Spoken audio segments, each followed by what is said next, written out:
No último dia 1º de outubro, a Câmara dos Deputados aprovou por unanimidade a isenção de imposto para quem ganha até R$ 5.000, que era uma grande promessa aí do governo e algo que não deixa de ser extremamente justo, né? Já que a gente está aí há anos sem corrigir a tabela de imposto de renda pela inflação. E junto com isso, para compensar essa perda de arrecadação do governo, também algo que já era tentado pelo governo há muitos anos, mas que finalmente parece que vai sair no papel, que é uma notícia bem ruim para quem recebe os seus recursos como dividendos da empresa, que são os impostos sobre dividendos para quem tem uma renda mais alta ali ao longo do ano. E hoje a gente vai falar aqui exatamente sobre esse assunto que gerou muitas dúvidas, especialmente nos empresários ali que vão começar a pagar um imposto a mais além daqueles que eles já pagam. A gente vai entender direitinho como que funciona tudo isso. O projeto vai para o Senado agora, deve ser aprovado também com facilidade. Talvez você agora, quando está assistindo, já tenha sido aprovado, mas a gente vai entender muito bem agora como ele está nesse momento. Acho que muitas coisas ainda precisam ser regulamentadas, talvez uma ou outra ainda mude até a aprovação oficial, mas já dá para ter uma ideia muito clara do que a gente vai esperar pela frente aí para os impostos a partir de 2026 para os empresários.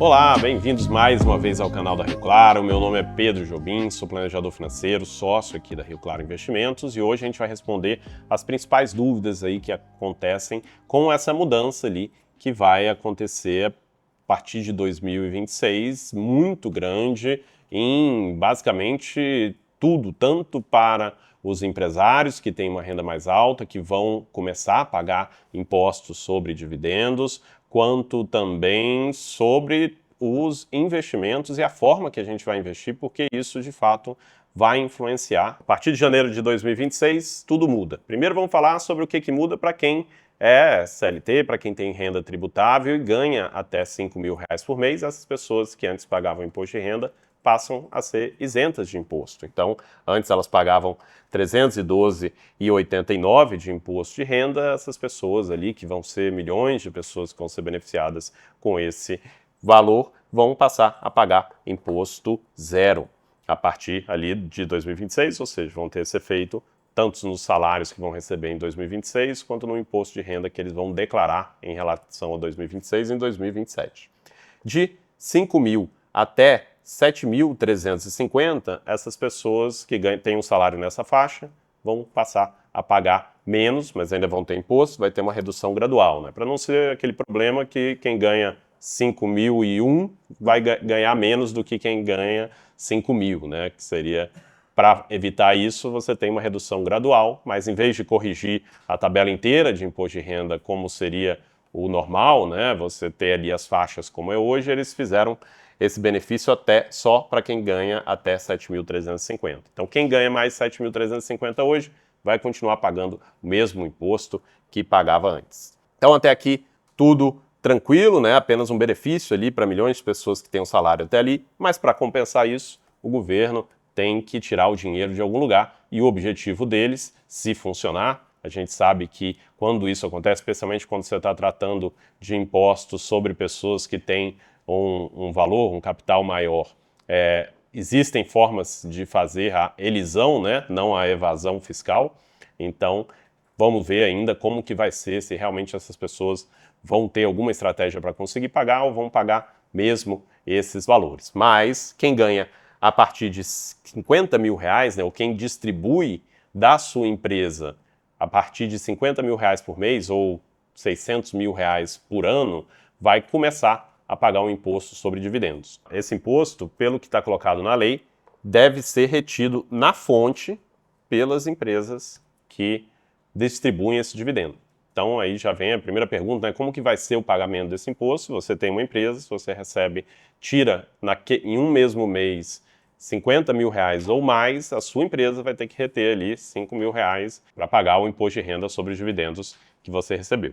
O formato desse imposto, que é diferente da maioria do que a gente já conhece no Brasil, é uma alíquota mínima. Então ele vai olhar para tudo que você recebeu de investimentos, de aluguéis, de tantas outras fontes, mais os dividendos que você recebeu. Se você teve uma renda acima de 600 mil, você vai pagar uma alíquota progressiva que vai ser de 10% para rendas acima de 1 milhão e 200 e que vai crescer gradualmente, seguindo uma fórmula de 600 mil até 1 milhão e 200.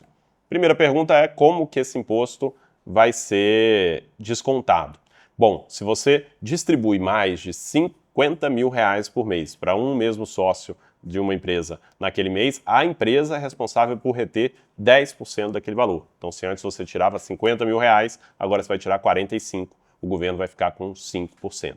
Depois, lá na frente, no ajuste do imposto de renda, pode ser que você tenha que pagar mais, pode ser que você receba de volta uma parte desse valor, a depender da renda tributável global que você teve.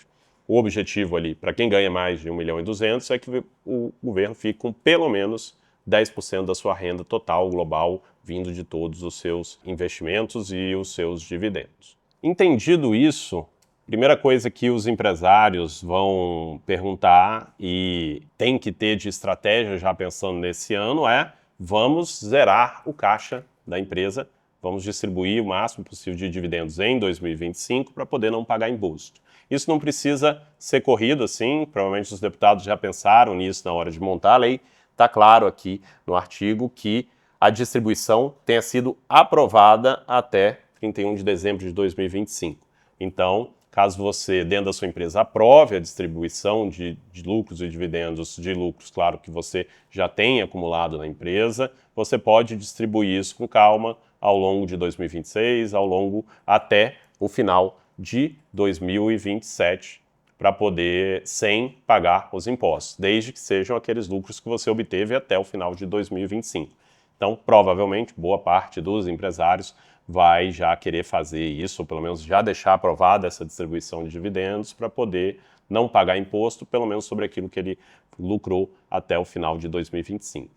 Próximo ponto é o que entra e o que não entra nessa renda, né? Então, basicamente, o que o governo quer é colocar o máximo possível de coisas dentro dessa renda. Então, não é só o dinheiro que você teve de dividendos. Se você tiver um salário CLT, isso vai entrar dentro dessa conta também. Se você teve um aluguel, vai entrar dentro dessa conta também. A diferença é que esses outros ativos você já está pagando um imposto maior do que os 10%. Então isso vai acabar diminuindo o quanto você tem que pagar sobre os seus dividendos.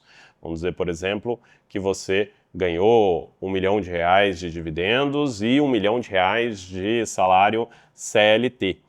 Na hora que você for fazer a média dos dois, você já pagou 27,5% sobre aquele outro R$1 milhão, ou seja, sobre os R$2 milhões que você ganhou, você já pagou mais de 10%, então você não vai ter que pagar nada a mais. Isso vai contar também para muitos dos investimentos que você tem, então você vai conseguir compensar uma coisa com a outra e diminuir um pouco a alíquota que você teria que pagar a mais agora, se você já está pagando o imposto em outras fontes de renda. Ainda tem algumas coisas a serem definidas, mas que muita gente vai estar se fazendo agora é o que realmente entra nessa conta, né? Na hora que eu declarar meu imposto de renda, minha renda foi maior do que 600 mil reais, essa renda vindo de onde entra nessa conta e o quanto que eu vou pagar de alíquota.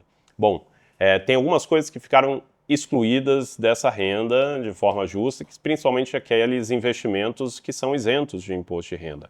Então, dividendos de fundos imobiliários, uma parte da renda rural quando ela é isenta, ganhos de capital, os rendimentos recebidos de LCI, CRI, CRA, LIG, fundos de infraestrutura, todos esses, como são isentos e iriam aumentar ainda mais o seu pagamento daqueles 10%, estão saindo da conta.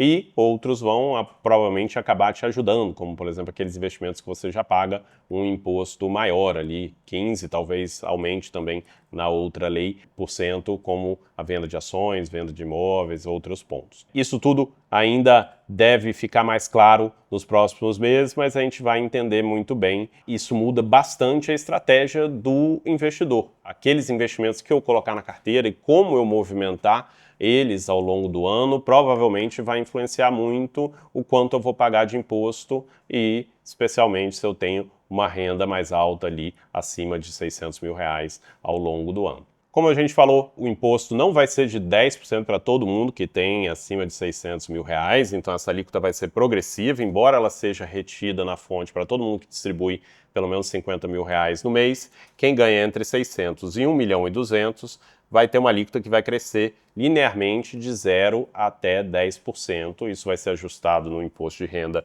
do ano seguinte, provavelmente, seguindo essa conta. Então, você vai ter ali basicamente um imposto que vai aumentando ali aos poucos a depender de quanto que você tirou dentro dessa faixa. Se você ganhou mais de 1.200.000 no ano, ou seja, aproximadamente R$100 mil por mês, aquilo que você tirou de dividendos e de todas as outras rendas que estão entrando na conta, você vai pagar 10% acima de tudo a partir dali, que é o teto. Também tem um ponto bem importante que se você recebe, por exemplo, dividendos de ações da empresa, ou se você de fato é uma pessoa, um super rico, né, um dono de alguma grande empresa que está no lucro real, aí sim nada muda para você. Então o governo deixou ali um teto de pagamento, né, quando você soma o imposto de renda na pessoa jurídica com o imposto de renda na pessoa física de 34%, que é o valor que já é pago por todas as empresas que estão no lucro real, são aquelas grandes empresas que faturam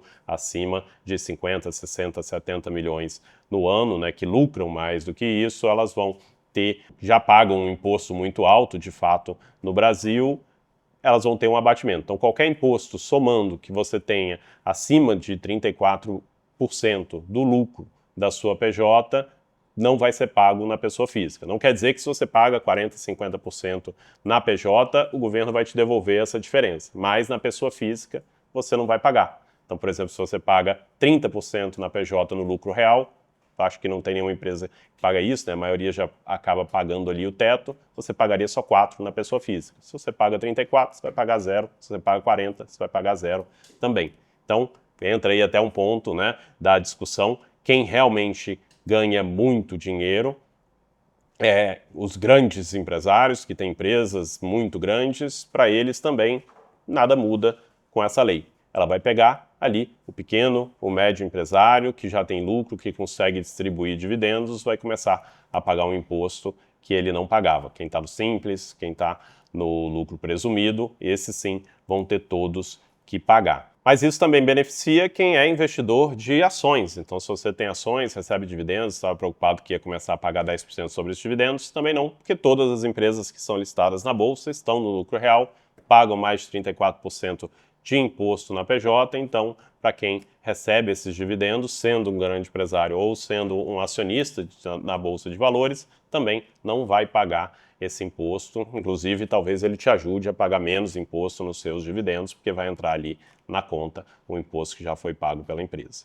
Tem uma série de outros pontos que são importantes de entender, muita coisa ainda está sendo definida, muita coisa vai ser regulamentada ao longo desse processo, mas o que a gente sabe é que a partir de agora muita coisa muda, quem recebe dividendos ali vai ter que começar a pagar algum imposto e muitas estratégias surgem a partir daí, que é um dos grandes problemas desse tipo de política, porque quem tem recursos para isso normalmente vai conseguir fazer alguma estrutura para conseguir se proteger. Existem algumas opções que a gente já está estudando aqui junto com os nossos clientes. Se você faz parte, tem esse perfil, está preocupado com o que vai acontecer, o importante é você ter um auxílio profissional do seu lado.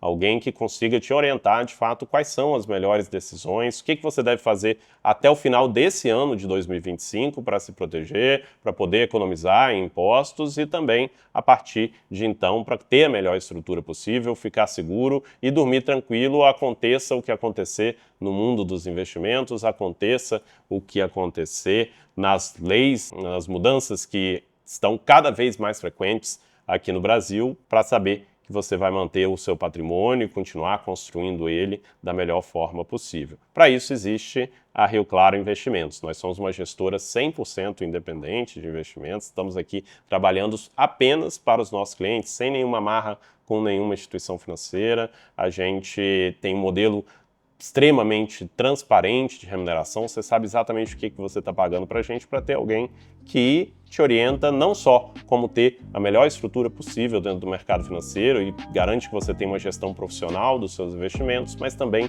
em tudo, todo o resto da sua vida, como você tomar as decisões certas em relação à sua empresa, em relação às suas finanças pessoais e ao seu planejamento financeiro, estrutural, sucessório, para garantir que você está seguindo o melhor caminho possível e não precisa se preocupar com todas essas mudanças. Se você quiser marcar uma reunião totalmente sem custo com um dos nossos especialistas, a gente vai deixar aqui embaixo o link para você agendar isso e tirar também todas as suas dúvidas sobre essa mudança que está acontecendo agora.